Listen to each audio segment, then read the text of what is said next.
चर्चा में मेरे साथ टीडीपी की राष्ट्रीय प्रवक्ता ज्योत्सना तिरुनगरी हैं, उनके साथ हैं दूसरी बैसाखी, अगर मैं शब्द इस्तेमाल करूं इस सरकार की, जेडीयू के राष्ट्रीय प्रवक्ता, उनके युवा चेहरा अभिषेक झा, कांग्रेस के राष्ट्रीय प्रवक्ता चरण सिंह सापरा हमारे साथ हैं, घनश्याम तिवारी राष्ट्रीय प्रवक्ता हैं समाजवादी पार्टी के, और दो वरिष्ठ पत्रकार बीजेपी की राजनीति अंदर खाने क्या होता है, केंद्र में राजनीति का ऊंट कैसे करवट लेता है, सालों से उसे ट्रैक करते आए हैं, राकेश शुक्ला और विजय त्रिवेदी।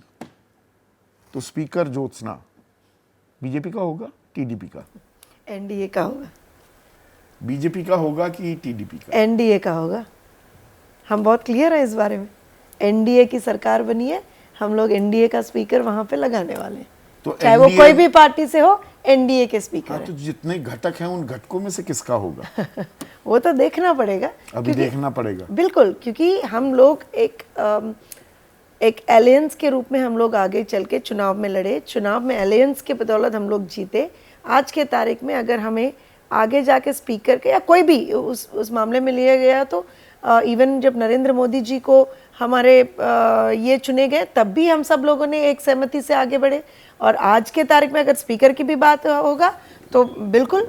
सबकी सहमति का क्या मतलब? एनडीए में सबकी सहमति, या इंडिया जो विपक्षी गठबंधन है उनके साथ भी सहमति होनी चाहिए? उनके साथ क्या सहमति, हमारी सहमति तो एनडीए से होनी चाहिए। संसद तो सबकी सहमति से चलती है। नहीं, मैं ये बोल रही थी क्योंकि अभी मैंने आपके ओपनिंग कमेंट सुने। हाँ। उसमें आपने बोला है कि अगर टीडीपी का स्पीकर होगा तो वो लोग हमें समर्थन। ये कहाँ की राजनीति है?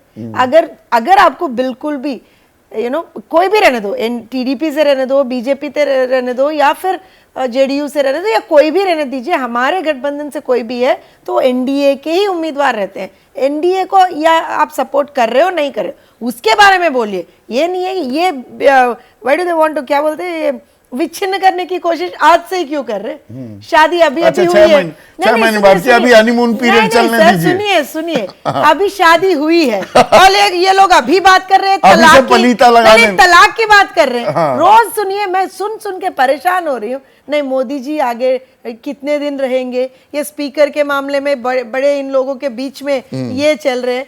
अरे हमारी सरकार बनी है, बहुत स्ट्रांग सरकार बनी है, एनडीए की सरकार बनी है, लोगों के लिए सरकार बनी है।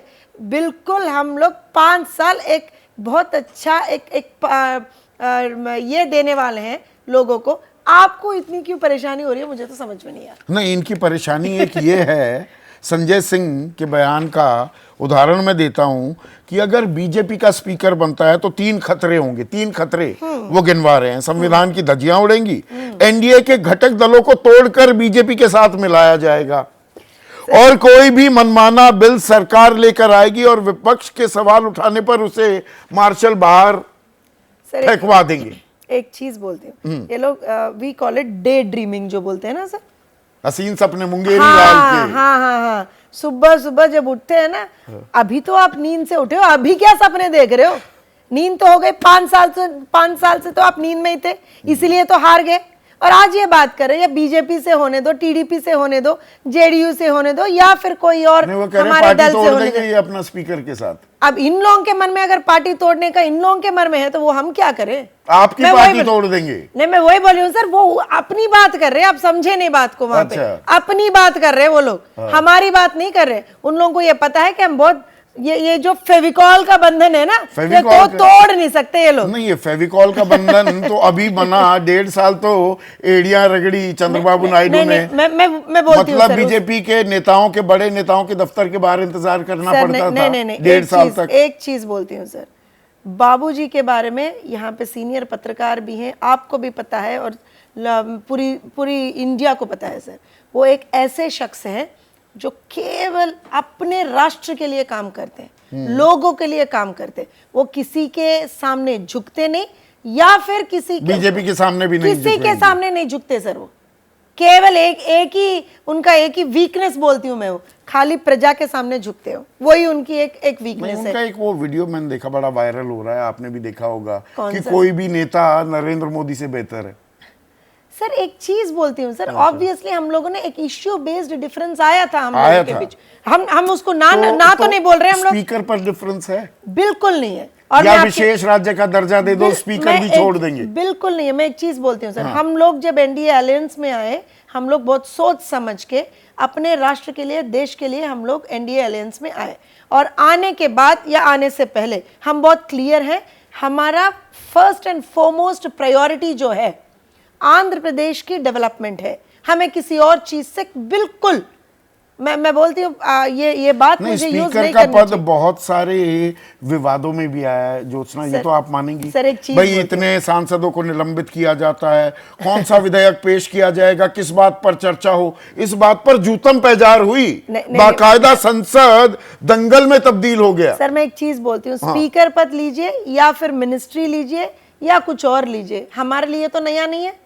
बिल्कुल नया नहीं है, हम लोगों ने ऑलरेडी कर रखा है वो। आज हमारे लिए क्या दे गए थे ना बीजेपी अरे को, सर वो सरकार गिर गई वाजपेयी साहब की। आप ऐसे एक टेक्निकल चीज को लेके सरकार गिरा दी, सरकार गिरा दी, नहीं, मैंने ये नहीं कहा गिरा दी, मतलब गिरी सरकार। आप उसको नहीं बोल रहे, जो बोल रहे हैं ना सर, हमारे इसमें एक बोलते हैं सर, गीदड़ रहते हैं, देखो बैठ के रहते हैं, अरे कहां से कुछ तो भी एक छोटी चीज मिल जाए उसको पकड़ के ये कर लेंगे। मैं एक चीज बोल रही हूँ, हम आज नहीं पहले से कभी भी तेलुगु देशम पार्टी की एक प्रिंसिपल रहता है कि we go by the rules and we go by the procedure. आज के तारीख में we are a strong alliance partner with NDA. पर आपका अतीत Jyotsna, and correct me if I am wrong, ये हमें बताता है, क्योंकि मैंने 98-99 उस दौर की राजनीति भी देखी है, तब मैं अपने करियर की शुरुआत कर रहा था। बाल योगी हूँ या येरन नायडू जो संसदीय कार्य मंत्री बने, उनके साथ बैठ के बहुत चाय नाश्ता भी किया है मैंने। हाँ सर। तो टीडीपी की और चंद्रबाबू नायडू की सोच हमेशा ये रही है कि ठीक है हम क्षेत्रीय दल हैं, लेकिन दिल्ली में अगर हमारे समर्थन से सरकार बन रही है, संसद पर कब्जा हमारा होना चाहिए। मतलब स्पीकर, और ये अनायास ही था, was it a mere coincidence कि पार्लियामेंट्री अफेयर्स मिनिस्ट्री भी चाहिए थी आपको? Sir I tell you, because you said आप इतने सीनियर जर्नलिस्ट हैं, मैं एक चीज बोलती हूँ सर, आप ये भी नोटिस किए होंगे कई बार, आई थिंक बाबूजी को कई बार एक मौका ऐसा भी मिला था कि वो प्राइम मिनिस्टर भी बन सकते थे सर। अगर हमें यहीं पे एक होल्ड होना था भारत देश के इस पे, जैसे आप बोल रहे हो या फिर कोई और बोल रहा हो कि नहीं we want to put our foot mark very strongly in the capital और what not at the national level. चाहते हो अगर ऐसा है तो हम वो छोड़ देते क्या सर? छोड़ देते थे क्या? तो अभी भी तो आप कह रहे हो एनडीए का उम्मीदवार होगा। हमारे लिए हमारा स्टेट बीजेपी का स्पीकर होना चाहिए, तैयार रहेंगी आप उसके लिए? सर हम एनडीए का स्पीकर बोल रहे, चाहे वो बीजेपी होने दो, टीडीपी होने दो, जेडीयू होने दो, कोई भी होने दो, हमारे दल से होंगे और उसके लिए हमारा पूरा समर्थन रहेगा। इससे पहले कि मैं चरण सिंह सापरा के पास जाऊं, विजय भाई और राकेश भाई, टीडीपी की तरफ से बहुत मजबूत हैं ये प्रवक्ता, और आने वाले दिनों के लिए मेरा मन थोड़ा आज गदगद यूं है कि एनडीए का एक मजबूत घटक और उनके मजबूत प्रवक्ता अब दिल्ली आने वाले हैं। लोगों के मन में नहीं तो ये रहता है कि टीडीपी वाले अरे भाई हिंदी ढंग से नहीं बोल पाएंगे, पर यहां पर अपना पक्ष मजबूती से रख रही हैं।